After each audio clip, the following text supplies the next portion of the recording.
1574, an Elizabethan survey was carried out, and in that Elizabethan survey, the occupant of the castle, I don't use the term own really, because it was belonged to the clan really. But the occupant of the castle here at the time was Dermot Mannion, and in 1581 he turns up in the annals of Lough, as I mentioned again last night, in a terrible state. He was killed, he was slain in a dispute between two branches of the O'Kellys, and also slain in the skirmish or whatever they had at the time was the local O'Kelly chieftain who was resident in Tyquin, the castle in Tyquin at the time, Melachlan Machanaba. Now he had a second castle as well, some of you would know it, over here, Garbally Castle. It's right on the road. Yeah, I think I saw that. Yeah, fine structure left in it. It's actually a brilliant one to look at because it's open in one side and you can see all the various levels in it, you know. But anyway, Melachlan came to a bad end as well in that particular dispute.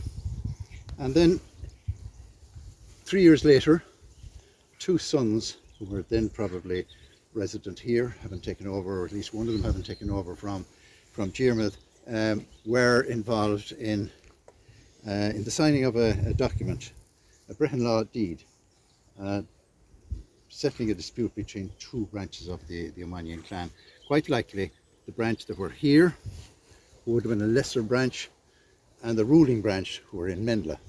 Now, we won't visit Mendla Castle site today. We will visit it tomorrow after the parade. That's where we'll end up.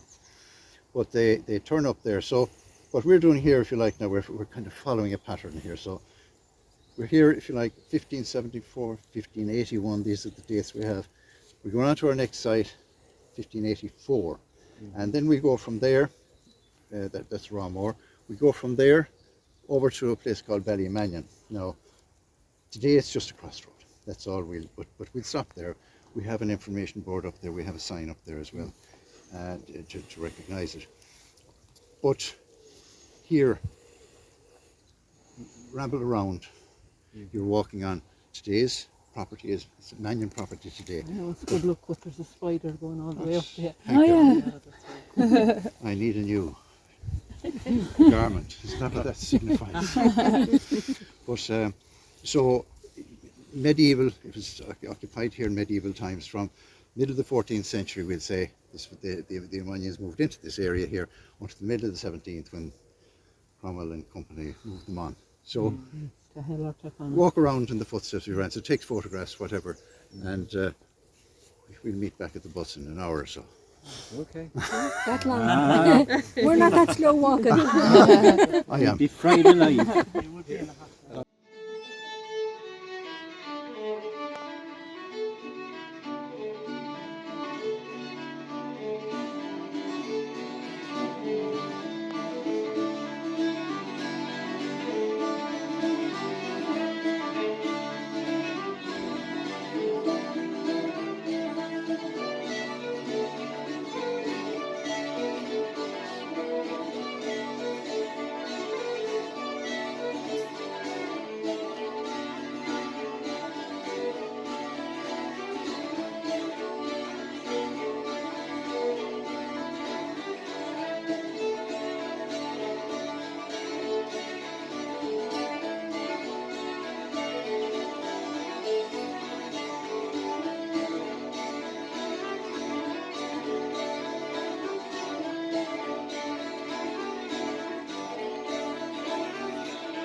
Joe back in 2019, and we were making plans to hold this Mass in 2020, and needless to say, that didn't go ahead. So it's wonderful that we can finally be here in the year 2022 to pray for all our deceased relatives, all those who have gone before us, and all the Mannions around the world today. We come here representing all our families and praying for all those who we'd like to have here that couldn't be here, and asking God to bless our families and all those who have gone before us. And just to say a special word, welcome to Margaret. I don't think Margaret's a Mannion, but she's looking after the sacristy here as well, and everything's set up and prepared for us. So very special word of thanks to Margaret for your help.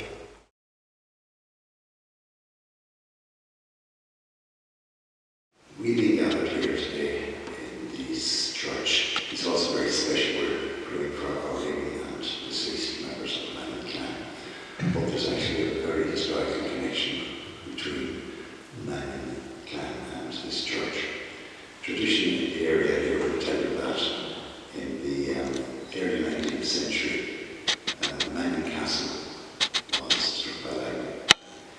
And some years later, the stones of the castle were used to build this church. So I'm delighted to see so many here celebrating this Mass for our families and for our clan. I thank you all very much for being here, and especially Father Colin for being with us today. And I hope we will meet in many years to come, so many years to come. Thank you very much.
Flying without wings.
my father was absolutely, he was passionate about his roots in the west of Ireland. He grew up in Dublin, but his father was Tom Mannion. My dad was Tom and he was Tom.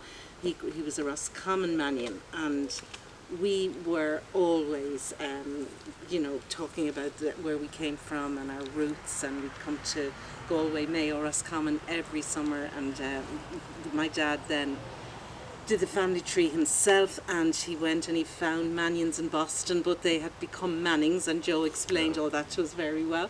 And we found Mannions in Leeds, and he used to trace these people before there was any internet, and write these letters, and then they'd invite him and he'd arrive on the doorstep to Boston, Leeds, whatever, and kept those connections right up to his death. It was a wonderful way of opening up our clan and finding all these people that are actually around the world. I think he said it was 14,600. Yeah, but my grandmother was a Galway woman, so that's the Galway Roscommon connection. And I think what Joe has done has been absolutely amazing. I think we have so much to be grateful for somebody to do the sort of forensic research that Joe has done. And you know that everything he has found out, every tiny detail was followed. Huge time, it's very challenging and time consuming, but everything that he has found out, we know the data is there to support it. It's all factual, and it's great. And even the story of the castle is amazing, the way you knew, and that the stones were used to build that church is incredible. And I didn't realise that we actually then look as Mian Loch Iwanin. Isn't that fantastic? It's the small loch of the Mannions. Yeah. So we truly do have roots here, which is fantastic. He's brought along his fiddle, I understand, and he's going to play for us as well. But I will also say that he has something else with him, and that is he has a beautiful CD that he and a friend of his, Trian, have produced. It's based on the Rosary, but it's based on. Oh yes, excellent. Yeah, it's about the Rosary, if you like, tradition. Very, very, how would I say, aptly named. When you think of traditional music and adoration. And they went around the country, they recorded people and their memories of the Rosary and so forth, and then they wrote music to go with it. So Father Colum has copies of this CD with them, so if you want to have a chat with them about that later on, I'm sure he'd be delighted to talk to you about it. I'll just say we don't charge for it, by the way. It's just a little thing. We hope it'll. One for everyone in the audience. One for everyone in the audience. Unless people want to give a little donation for the privilege. But no, it's just something we put together just to try and capture something of old Ireland and the stories people had and the memories and so forth, and try and connect Irish culture and Irish traditional music with the faith as well, and just to put it together on a little CD. So. And a little book inside as well. A friend of ours, an artist, he did lovely sketches as well for each of the tracks. And so yeah, a little gift to the Mannion clan. Thank you very much. Thank you.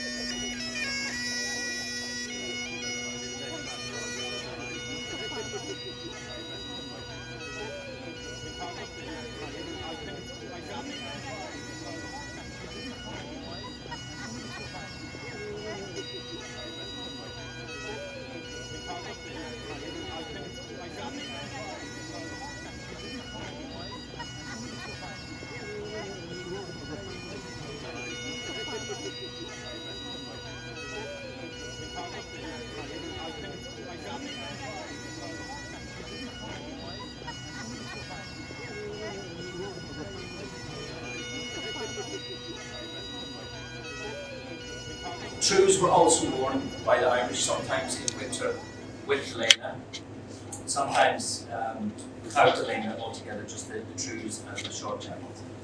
Another winter item was the coat of more, or the great coat, and we'll talk more about that later on.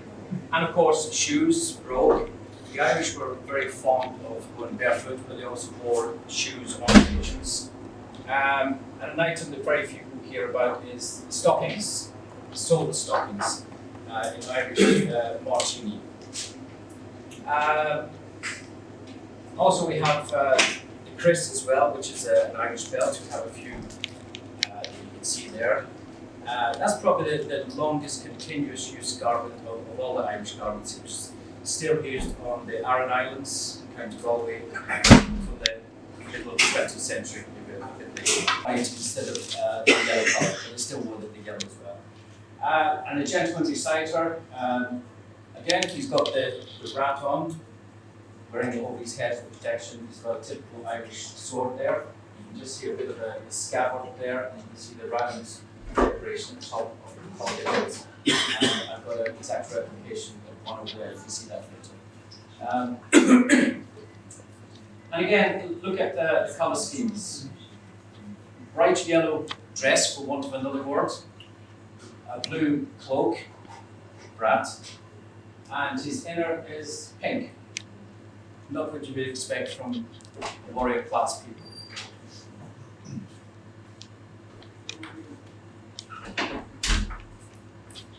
I'm glad I wasn't doing this talk yesterday, it's so hot. Yesterday was more dark. This is probably the most famous image of Irish people in the medieval period. It's entitled Drawn After the Quick. So in this image, we have no doubt that this is real. Because drawn after the quick is Old English, which means drawn from life. So we know for sure that these 6 bucks were standing there in front of the artist when it was getting done. Again, you can see the lena. You can see the long hanging sleeves. Sometimes they will trail almost to the ground. You can see the short inner jacket. Quite often they were of a kind of flowery, kind of curly kind of design. I have a kind of similar one there. And again, a very typical colour of the time, pink.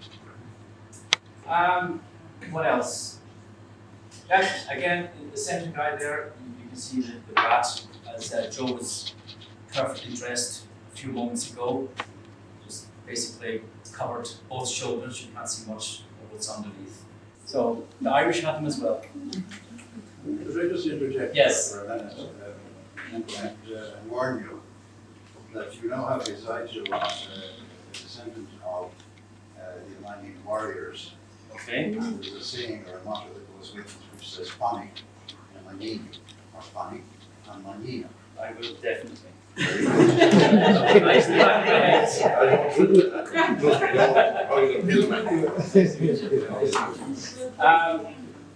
This is a very old,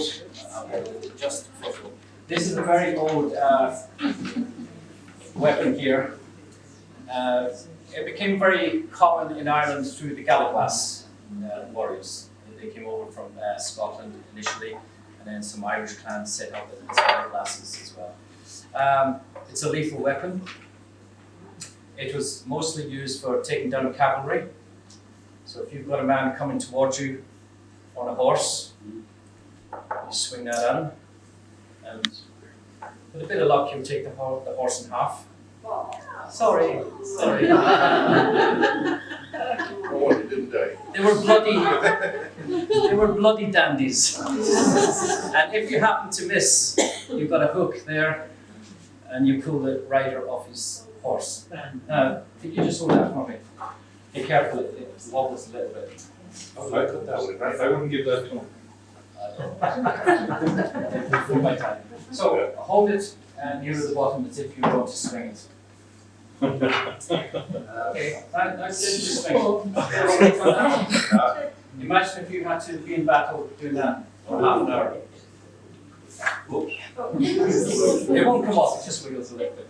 But, yeah, be very slow and gentle. But there's a bit of weight on that. Batter someone comes from this. And what they had, a very special secret weapon at the bottom there, right? Little piece of metal there. And what you would do is, you would hit the man in the face and you would drag it down, and you'd have a scar right down there. So, don't believe everything that you see in the movies. Like that. You will know what this is. This is the Skean do. Okay. And in Scotland, they would stick this in their socks. No, no good. Skean means knife, and duv means good lad. But you're wrong. Duv has more than one meaning. The first meaning is black. Its secondary meaning is dark or secretive. So Skean do means the secretive knife, because you never know if your opposition has got a secret knife somewhere.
year will be our 50th in March.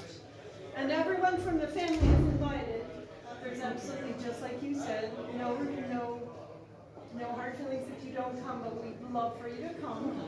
And we will be marching, the Mannions will be marching, the Mannions of New Jersey. So the Mannions of New Jersey are inviting you all to come to our 50th parade. And any parade you want to come to.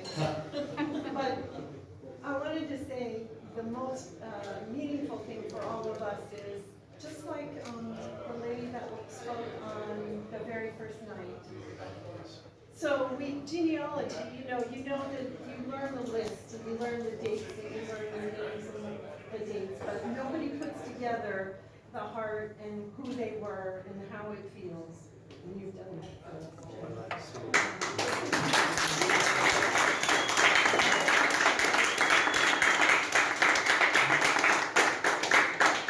I've ever been so humbled or honoured in my life. And it's a challenge to me and our family and the Mannions to support this Mannion crew in that in New Jersey. But you already have. And we're very grateful. I'm not usually caught for words, but I'm fairly well caught for them right now. So whether I'm here or not, and you parade down the street of Menlo, you have to wear your sash. You'll be with us with courage, and more so with this. All right. Thank you very much. Thank you very much.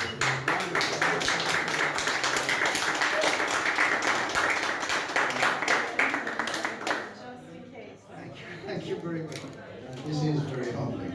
It is really very humbling and such an honour.